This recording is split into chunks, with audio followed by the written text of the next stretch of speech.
So hello guys, कैसे हैं आप सब। स्वागत है आपका वाईसी रैपिड साइंस में। तो आज मैं लेकर आ गया हूँ एक और नया वीडियो जिसके अंदर हम डिस्कस करने वाले हैं चैप्टर नंबर 9 ग्रेविटेशन पर।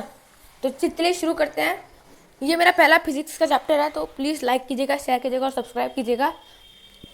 इसमें ज़्यादा कुछ नहीं है, बस न्यूमेरिकल्स ही है और कुछ नोट्स है जो हमें पढ़ने की ज़रूरत है। तो पहले मैं नोट्स पढ़ा देता हूँ। चलिए शुरू करते हैं, 2 मिनट। हाँ तो गाइस, ये रहा क्लास 9 ग्रेविटेशन चैप्टर नंबर 9। तो फिर यहाँ पे मैंने जो नोट्स मैं लाया हूँ, जो मैंने प्रिपेयर किया वो रिटन नोट्स है, जो मैंने लिखी है, जो मुझे मेरे सर ने लिखवाई थी। तो फिर चलिए शुरू करते हैं। चैप्टर नंबर 10 लिखा है मैंने ग्रेविटेशन, क्योंकि मेरी पुरानी बुक है और उसके चैप्टर नंबर 10 है। तो चलिए शुरू करते हैं। पहला टॉपिक कि ग्रेविटेशन क्या होता है। It is defined as the force of attraction between two bodies in the universe. हाँ, ग्रेविटेशन सिंपल भाषा में क्या है, दो बॉडीज़ के बीच में फोर्स ऑफ अट्रैक्शन होता है। सबसे पहली बात, ये फोर्स क्या होता है। तो फोर्स सिंपल सी बात है, पुश और पुल। हाँ, बस हम इसी से कह सकते हैं कि फोर्स क्या होता है। किसी को पुश करना है फिर किसी को पुल करना है, उसमें जो एनर्जी होती है हम उसे फोर्स कहते हैं। तो फिर यहाँ पे ग्रेविटेशन का मतलब, रुको मैं आपको समझाने का ट्राई करता हूँ। एग्जाम्पल के लिए ये है ऑब्जेक्ट ए और ये है ऑब्जेक्ट बी। तो फिर यहाँ पर ऑब्जेक्ट ए ऑब्जेक्ट बी को अट्रैक्ट करेगा और ऑब्जेक्ट बी ऑब्जेक्ट ए को अट्रैक्ट करेगा। किसी ना किसी नंबर के अंदर वो उन्हें अट्रैक्ट करेंगे, तो हम इस अट्रैक्शन को ही कहते हैं ग्रेविटेशन। सिंपल सी बात है। ये ऑब्जेक्ट ए है और ये ऑब्जेक्ट बी है, ये दोनों एक दूसरे को अट्रैक्ट कर रहे हैं बिकॉज उनके पास मास है। तो ये होती है ग्रेविटी। और यूनिवर्स के अंदर सारे सेलेस्टियल बॉडीज जो होती है ना, वो एक दूसरे को अट्रैक्ट करते हैं, इसीलिए ग्रेविटी पूरे यूनिवर्स में है। हाँ, ये वाली बात है कि हर एक बॉडी की अलग अलग वो मास होता है, तो मास अलग है तो ग्रेविटी भी अलग होती है। ग्रेविटी ज़्यादा भी हो सकती है, कम भी हो सकती है। मैं आपको एक एग्जांपल दे रहा हूँ ब्लैक होल्स का। ब्लैक होल्स के पास, ब्लैक होल्स पूरे के पूरे स्पेस में सबसे ज़्यादा हैवीएस्ट मटेरियल्स होते हैं, तो उनकी ग्रेविटी भी उतनी ही ज़्यादा हैवी होती है, आपको पता हो तो। क्योंकि ब्लैक होल्स में बहुत ज़्यादा मास होता है और इसीलिए वो स्पेस का जो मैश है ना उसे बैंड करते हैं, और बैंड करने से ही उन्हें इतनी ज़्यादा स्ट्रॉन्ग ग्रेविटी भी मिलती है। और सन को भी ले लीजिए, सन बड़ा है, सन के पास मास ज़्यादा है, तो सन के पास अर्थ से भी बहुत ज़्यादा गुना ग्रेविटी है। चलिए आगे बढ़ते हैं। अब यहाँ पर यूनिवर्सल लॉ ऑफ ग्रेविटेशन। हाँ, मैं आपको एक और बार बता दूं कि अगर आप चाहो तो आप ये नोट्स भी अपने है ना नोटबुक्स में लिख सकते हैं, बिकॉज ये नोट्स भी सही है, बहुत सही नोट्स है, आप भी लिख सकते हैं चाहे तो। According to this law, every object in the universe attract every another object. मैंने क्या बोला था, वही चीज़ है। With a force with is directly proportional to the product of their masses. Force is proportional to the mass. ये तो हम चैप्टर नंबर 8 और चैप्टर नंबर 9 में पढ़ चुके हैं। हाँ, मैं चैप्टर नंबर 8 और 9 अभी तक पढ़ाया नहीं है, बिकॉज मुझे लगा कि ये चैप्टर पढ़ाना ज़्यादा ज़रूरी है। 8 और 9 में मैं 8 की ले आऊँगा और 9 की भी मैं ले आने वाला हूँ, मुझे बस थोड़ा टाइम दो, ठीक है। क्या कहाँ पे था मैं, directly proportional to the product of their masses and inversely proportional to the square of their distance. हाँ, ये डिस्टेंस के लिए इन्वर्सली प्रोपोर्शनल होता है और मासेस के लिए डायरेक्टली। समझ गए, समझने वाली बात। The force is along the line joining the centre of the object. हाँ, यहाँ पर मैं बता दूँ, अब जहाँ से वो ग्रेविटी खींचती है ना, वो ऑब्जेक्ट नहीं होता, वो ऑब्जेक्ट का सेंटर होता है। ऑब्जेक्ट का सेंटर ही ग्रेविटी निकालता है। और वहाँ और कोई ऑब्जेक्ट अगर किसी ऑब्जेक्ट को अट्रैक्ट कर रहा है, तो वो ऑब्जेक्ट अपने सेंटर से उसे अट्रैक्ट करेगा। वो ऑब्जेक्ट कॉर्नर्स पे नहीं, सेंटर पे। ये एमसीक्यूज में आ सकता है। लेट द, हाँ वो तो पढ़ लिया।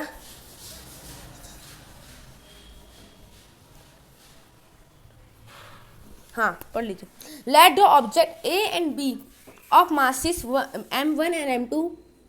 मैं बना के दिखाता हूँ, 2 मिनट। तो आप यहाँ पर देख सकते हैं कि मैंने 2 ऑब्जेक्ट बना लिए, ऑब्जेक्ट ए और ऑब्जेक्ट बी। एक का मास है m1 और एक का मास है m2, और उन दोनों के बीच जो डिस्टेंस है उसको मैंने ले लिया यहाँ पर d। तो अब देखिए यहाँ पे ये कह जा रहा है कि चलो इन दोनों के अट्रैक्शन को मान लेते हैं F। तो क्या हुआ, according to the universal law of gravitation, the force between two object is directly proportional to their masses. यही तो पढ़ा, जितना मास उतना ही फोर्स, जितना कम मास उतना कम फोर्स। अगर इसका मास m2 है, उसका मास m1 है, तो फिर ये जो ऑब्जेक्ट है ना, ऑब्जेक्ट बी, ये m2 की पावर नहीं m1 की पावर से ऑब्जेक्ट ए को अपनी तरफ खींचेगा। वहीं ऑब्जेक्ट जो ए है वो ऑब्जेक्ट बी को m2 की पावर से खींचेगा। तो यहाँ पे क्या सीखने को मिला कि mass is directly proportional to the force. यही है, सिंपल। आगे बढ़ते हैं। यहाँ पे देखो, ये चीज, इसी का एक हमको इक्वेशन दे दिया गया है, F proportional to the m1 m2, F proportional m1 m2। ये इक्वेशन नंबर 1 है, इसको याद रखना, ठीक है। And the force between the two object is inversely proportional, मैं इनवर्सली भी कहा था। तो यहाँ पे क्या हुआ, देखो प्रोपोर्शनलिटी और इन्वर्सलिटी में अंतर होता है। इन्वर्स का मतलब उल्टा, प्रोपोर्शनल का मतलब सीधा। सिंपल भाषा में समझो, यहाँ पे क्या था, force is inversely proportional to the distance. तो डिस्टेंस को अगर हम इन्वर्सली में लेंगे तो वो क्या हो जाएगा, 1/d²। समझ रहे हो ना। Force F proportional 1/d²। ये हमारा इक्वेशन नंबर 2। अब एक काम करते हैं, इन दोनों ही इक्वेशंस को मिला देते हैं, तो combining both first and second equation, ये पहली इक्वेशन, ये पहली वाली है और दूसरी वाली है, तो कहीं दोनों को मिलाएंगे तो हमें ये वाला इक्वेशन मिलेगा, जिसको आपको बहुत याद रखना है। ये है IMP, ठीक है ना। ये क्या है, F is equal to GM1m2/d²। अब यहाँ पर मैंने लिया है कैपिटल G, तो इसका मतलब क्या होता है, यूनिवर्सल ग्रेविटेशन कांस्टेंट। ये जो है, ये जो G, रुक जाओ, ये जो G है ना, ये G जो है ना, इसका मतलब होता है यूनिवर्सल ग्रेविटेशन कांस्टेंट। इसका जो वैल्यू है ये हमेशा कांस्टेंट ही रहेगा। या क्या लिखा हुआ है यहाँ पर जी, अरे क्या हो गया ये, सॉरी, हाँ ये पढ़ लेना भाई, where G is constant of proportionality, ये कांस्टेंट ही रहेगा, ठीक है ना। और G की वैल्यू कितनी होती है, ये भी देख लो भैया, लो G की वैल्यू है 6.67 × 10⁻⁻11। आपसे बहुत सारे सवाल पूछे जाएंगे जहाँ पर आपको इस इक्वेशन का बहुत अच्छे से इस्तेमाल करना आना चाहिए। ये इक्वेशन, इसको तो दिमाग में बैठा ही लो, F is equal to GM1m2/d², ठीक है ना, समझ रहे हो ना। Force equal to gravitation, mass number 1 mass number 2/d², ठीक है। अभी और भी थोड़े फॉर्मूलाज आएंगे, वो आपको अच्छे से पढ़ने हैं। अब यहाँ पर देखो, मैंने जो चीज़ कही थी, अरे क्या हो गया, हाँ, मैंने जो चीज़ कही थी वो सब आ गई। Universal gravitation constant G is equal to 6.67 × 10⁻⁻11। अब यहाँ पर Nm2/kg², सिंपल। ऐसा unit of G is Nm²/kg²। यहाँ पर N का मतलब क्या है, रुको 2 मिनट, यहाँ पर N का मतलब क्या है, हाँ हम लोग मोशन चैप्टर में पढ़ लेंगे। N क्या है ना, ऐसा यूनिट ऑफ फोर्स क्या होती है, ऐसा unit of force is Newton. क्या, न्यूटन। और इसको हम डिनोट करते हैं, इसको हम अपना डिनोट करते हैं N से। अरे मैं क्या यार, सॉरी, मुझे आदत नहीं है ना, डिनोट करते हैं N से। तो इसको समझ लेना, बस इसको समझ लेना, बाकी तो नहीं करोगे तो चलेगा। और हाँ, मैं कह दे रहा हूँ, 2 मिनट, इस पूरे पार्ट को समझ लेना इस तरह से। अगर आपको कल को क्वेश्चन आता है ना कि mass of moon, distance between earth and moon, mass of अर्थ, देखिए ग्रेविटेशन वाले चैप्टर के अंदर ऐसे बहुत सारे क्वेश्चन हैं जहाँ पर आपको मास of earth, mass of moon, distance between earth and moon, उससे क्वेश्चन आएंगे। तो उसके लिए तैयार रहने के लिए आपको ये कर लेना बहुत ज़रूरी है, ये कर लेना, ये सब करने का, ठीक है। इसको कर लेना बस, और कुछ नहीं करोगे तो चलेगा। ये बस ये एक पेज जो है ना, ये पेज पूरा अच्छे से आ जाना चाहिए। मैं पढ़ लेता हूँ। मास ऑफ अर्थ कितना होता है, 6 × 10⁻24 kg। समझ गए, मतलब 6 के पीछे 24 जीरो लगा दो, उतना अर्थ का मास होता है, ठीक है ना, बहुत ज़्यादा है। एज ए किलो में देखे तो मास ऑफ मून सब कुछ ध्यान में रख लेना, ठीक है ना। 7.4 इंटू 10⁻22 kg, ठीक है। Distance between earth and moon 3.84 into 10⁵ kilometre, sorry मैं क्या बोल रहा था, 5 किलोमीटर, ठीक है। अब यहाँ पर अपने को एक क्वेश्चन दिया हुआ है, मैं क्वेश्चन दिखाऊंगा, आंसर दिखाऊंगा। फाइंड ग्रेविटेशन, मैं अपने एग्जाम्पल के लिए आपको समझाने का ट्राई कर रहा हूँ, आप इसको खुद से करने का ट्राई कीजिएगा, ठीक है ना। Find the gravitation between earth and object of 2 kg place on its surface, mass of earth is 6 into 10⁻24 और रेडियस ऑफ अर्थ कितना होता है भाई, रेडियस भी जान लेना ना, 6.4 इंटू 10⁻6 मीटर, ठीक है ना, समझ गए होगे। 6.4 10⁻6 मीटर, 64 लाख मीटर भी कह सकते हो। अब यहाँ पे इसको करेंगे कैसे, देखिए ये तो ग्रेविटेशन चैप्टर है ना, इसके अंदर ना आपका ना कैलकुलेशन स्किल बहुत अच्छा होना ज़रूरी है, कैलकुलेशन स्किल, क्योंकि इस चैप्टर में बहुत ज़्यादा कैलकुलेशन है और बहुत हाई लेवल का है। थोड़ा इतना भी हाई लेवल का नहीं है, आता होगा तो बच्चा कैसे भी कर सकता है, पर हाँ थोड़ा सा है, थोड़ा पॉइंट का इधर उधर का है, तो आपको ना यहाँ पर ना अप्रॉक्सीमेशन ज़रूर आना चाहिए। अब मैं क्या कह रहा हूँ, अप्रॉक्सीमेशन। अब अप्रॉक्सीमेशन में क्या होता है कि आपके पास एक वैल्यू है जिसका आंसर बहुत पॉइंट के पीछे बहुत ज़्यादा नंबर से, ऐसा कि उसमें जो पॉइंट है ना, पॉइंट के पीछे कहीं गुना ज़्यादा नंबर से, तो वहाँ पे आप क्या करोगे, अप्रॉक्सीमेशन लोगे। तो वो मैं अभी आपको आगे सिखाने वाला हूँ। यहाँ पे देखो क्वेश्चन में क्या दिया हुआ है, मास ऑफ अर्थ इतना है, इतना डाल दिया, रेडियस ऑफ अर्थ इतना है। अब हमने क्या पढ़ा भाई, F = G mass of object into mass of earth whole divide by d²। अब यहाँ पे क्या है ना, एक ऑब्जेक्ट है, यहाँ पर एक ऑब्जेक्ट है इतना सा और एक अर्थ है इतना सा। आपको सबको पता होगा कि भाई अर्थ की एक रेडियस ये होती है, ये अर्थ का सेंटर समझ लो। तो ना अर्थ अपनी ग्रेविटेशन से ना इस ऑब्जेक्ट को थोड़ा नीचे बुला रहा है और इसे खींच रहा है, बिकॉज अर्थ का मास बहुत ज़्यादा है, और जब एक ऑब्जेक्ट का मास इतना ज़्यादा होता है तब सामने वाला जो मास होता है वो होता है नेग्लिजिबल। हम ह्यूमंस का जो मास है ये नेग्लिजिबल है, समझ रहे हो ना। ह्यूमन का मास अर्थ के मास के खिलाफ एक नेग्लिजिबल मास होता है, क्योंकि फिजिक्स में क्या है ना, हम नेग्लिजिबल वैल्यू को मतलब इग्नोर मार देते हैं, तो ये वही चीज़ है, ठीक है। अब हम क्वेश्चन समझ गए, एक ऑब्जेक्ट अर्थ से एक 2 किलो का object mass place on surface of the earth 6 point. अब बताओ कि उसका वो कितनी पावर से उसे खींच रहा है earth, gravitation between earth and object. हाँ ग्रेविटेशन तो है, तो अब क्या करेंगे, F = वही डाल देना है फॉर्मूला उसमें। अब देखो ये रहा, ये रही मेन चीज़, ये है ना, ये इसमें ना सब बच्चों का दिमाग ख़राब होता है, मेरा भी पहले हुआ करता था, मेरा तो अभी भी होगा ही, पर हाँ ये होता है हार्ड बंदा।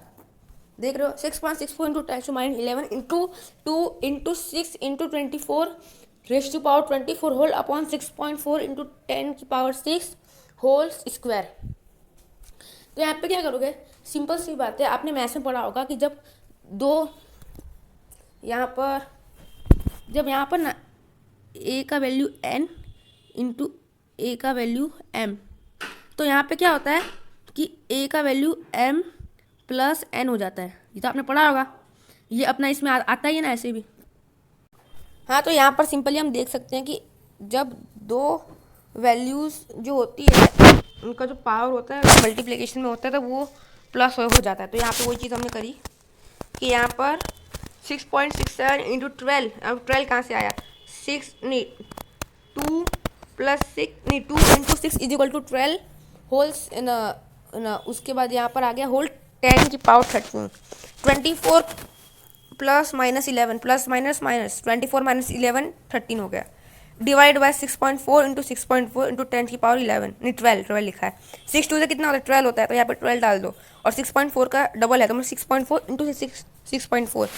अब तो सिंपल ही हो गया। अब यहाँ पे क्या करना है, सिंपल मल्टीप्लिकेशन कर दो, मल्टीप्लिकेशन से पहले, हाँ रुको भाई एक चीज़ बताना ही भूल गया, मल्टीप्लिकेशन से पहले यहाँ पे 13 और 12 कट जाएंगे, आपको पता ही होगा कैसे कटते हैं।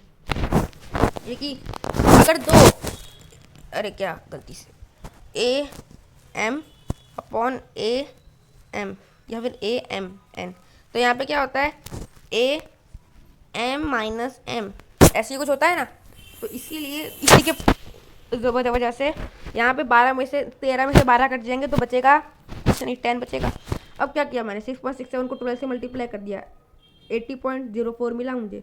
तो अब करना ही क्या है भाई, 80.04 इंटू 10 करोगे तो क्या होगा, है ना, जो पॉइंट है वो पीछे चला जाएगा। तो कितना हो जाएगा 800.4 डिवाइड बाई 40.96, तो कितना आया 19.8 न्यूटन। अब न्यूटन क्या होता है, ऐसा यूनिट ऑफ फोर्स होती है।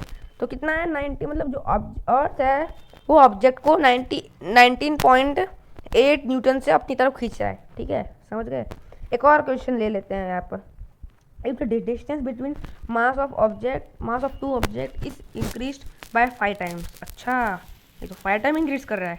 By what factor would the mass of the one of them have been change to maintain the same gravitation force. Same gravitation force को मेंटेन करने के लिए ना किसका मास ना, मतलब क्या होगा, मतलब क्या चेंज आएगा उसके मास में। तो यहाँ पर हमको पता है, इक्वेशन नंबर 1 हमने बना ली, सिंपल फार्मूला जो हम पढ़ते आ रहे हैं बचपन से, F is equal to G m1 m2 upon D square, the पहला फार्मूला है। अब क्या होगा, F is equal to G m1 m2 5d square. यहाँ पर मैंने ऐसा क्यों करा, क्योंकि भाई हमको दिया हुआ है, यहाँ पर हमको दिया हुआ है कि है ना जो 5 टाइम्स बढ़ गया है ये, अरे यार क्या हो गया, यहाँ पर है ना क्या दिया हुआ है, object is increase by 5 times by what, the factor of mass. यहाँ पर जो डिस्टेंस है ना, डिस्टेंस, अरे जो डिस्टेंस है ना, डिस्टेंस, वो डिस्टेंस है ना 5 टाइम्स, ये मेन चीज़ 5 टाइम्स से इंक्रीज हुआ है। तो मैं यहाँ पे क्या करूँगा, 5d कर दूंगा, और क्या, तो 5d हुआ, तो इक्वेशन नंबर 2 बन गई। अब भाई सिंपल सी बात है, to maintain the same gravitation force we have to increase the either mass by 25 times, 25 नहीं, यहाँ पे 5 टाइम्स, 5 टाइम्स आएगा। क्यों आएगा, बिकॉज हमने पढ़ा था कि इन्वर्सली प्रोपोर्शन होता है ना वो डी स्क्वायर का। तो यहाँ पे क्या हुआ कि ना किसी भी एक मास को हमने 25 गुना बढ़ा दिया। अभी हमने क्यों किया, ये करने का क्या मेंटेन था, क्योंकि हमें ग्रेविटेशन फोर्स को यहाँ पे क्या करना है, मेंटेन करना है। कहाँ लिखा हुआ है, ये देखो, देखो यहाँ पे क्या है, have to change to maintain the same gravitation force. यहाँ पर हम ग्रेविटेशन फोर्स को मेंटेन करने के लिए कर रहे हैं ना ये। तो ये क्या होगा, इसका सिंपल है, कुछ नहीं है, किसी भी एक मास को, मैं मास 2 को भी ले सकता हूँ, पर मैंने मास 1 को ले लिया, पता नहीं मुझे मन किया। तो आपकी मर्जी, आपको मास 1 या मास 2 को 25 गुना बढ़ाना है। तो क्या होगा, 25 से 25 कट जाएगा, तो क्या बचेगा, G m1 m2 upon D square is equal to force. समझ गए, समझ गए ना। तो आज का सेशन बस यहीं तक का रखते हैं, वहाँ मिलता हूँ अपने मेन लोगों की तरफ। तो गाइस आज के लिए बस इतना ही था, हमने मतलब पूरा पढ़ाने का ट्राई किया। पूरे नोट्स थोड़े लंबे हैं, इसलिए मैं एक वीडियो के अंदर तो ये नहीं कर पाया। जहाँ तक आपको पता होगा कि रैपिड साइंस, तो यहाँ पे क्या है ना, मैं थोड़ा फास्टली पढ़ाता हूँ, क्योंकि अगर एग्ज़ाम का टाइम आ रहा है तो हम इससे पढ़ सके। बिकॉज ना बहुत लोगों के ये मतलब पॉसिबल नहीं है कि वो पूरा के पूरा 1 घंटा 2 घंटे 3 घंटे के वीडियो देखे, इसलिए मैं एज ए समरी वाइज में से पढ़ाता हूँ। ठीक है, अब बात करें चैप्टर की, तो चैप्टर के अंदर ना नोट्स कम है, न्यूमेरिकल्स ज़्यादा है, इसीलिए मैंने एक क्वेश्चन के अंदर, मतलब एक वीडियो के अंदर आपको 2 बड़े बड़े न्यूमेरिकल्स कराए। अब आप इन न्यूमेरिकल को इजीली सॉल्व कैसे कर सकते हैं, उसके लिए आपको वैदिक मैथ्स चाहिए। अब वैदिक मैथ्स पढ़ेंगे तो आपके लिए ये बहुत ईजी बन जाएगा इसे सॉल्व करना। ठीक है, तो फिर अब ये तो एक समरी वीडियो था, अभी मैं इसका पार्ट 2 भी आ जाएगा, बिकॉज ये चैप्टर अभी फिनिश नहीं हुआ है। अभी हमारा फ्री फॉल जैसा एक कॉन्सेप्ट बाकी है, importance of laws of universal वो भी बाकी है। आप मेरे नोट्स को लिख सकते हैं, बिकॉज ये भी सही नोट्स है, A1 नोट्स है, मेरे सर ने लिखवाई है।